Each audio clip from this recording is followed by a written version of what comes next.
ഷാറു ബാബു, അതിലേറ്റവും സങ്കടമായി തോന്നിയത് ഇതിനടുത്ത ഒരു വീട്ടിലെ 2 അമ്മമാരുടെ പ്രതികരണമാണ്.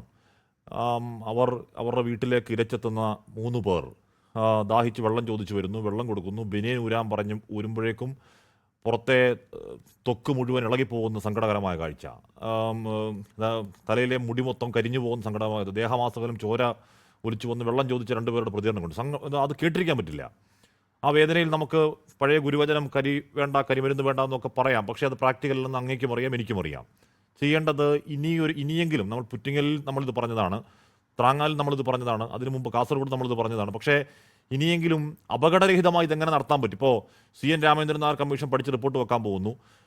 ഞാൻ ആരെ കളിയാക്കല്ല, പക്ഷേ അദ്ദേഹം പഠിച്ച് സമർപ്പിച്ച റിപ്പോർട്ടുകളിൽ ആക്ഷൻ ടേക്കൺ എന്തായി എന്ന് പഠിക്കാൻ വേറൊരു കമ്മീഷൻ വെക്കേണ്ട അവസ്ഥയാണ്.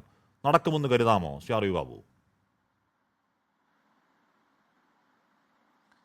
ഹാഷ്മി, ആദ്യം തന്നെ ഈ മരണപ്പെട്ട നമ്മുടെ സഹോദരങ്ങളോടുള്ള ആദരവ് ഞാൻ പറയുകയാണ്.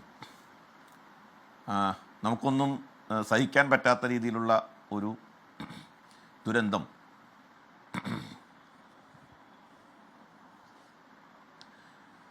നടന്നിരിക്കുന്നു. ഹാഷ്മി, അടുത്ത ഘട്ടത്തിൽ ഞാൻ പറയാം. ഹാഷ്മി, സങ്കടമാണ് സാർ, അതങ്ങനെ തന്നെയാണ്. അത് നമ്മളിത് കാണുന്നില്ലേ, കാണുമ്പോൾ ഈ പൊള്ളൽ ബേൺ എന്ന് പറയുന്നത് ഒരുപക്ഷെ ഏറ്റവും ഭീകരമായ, ഏറ്റവും വേദനാജനകമായ മരണം ഈ പൊള്ളൽ മരണമായിരിക്കണം. അങ്ങനത്തെ വേദന കാണുന്നു, സങ്കടമാണ്.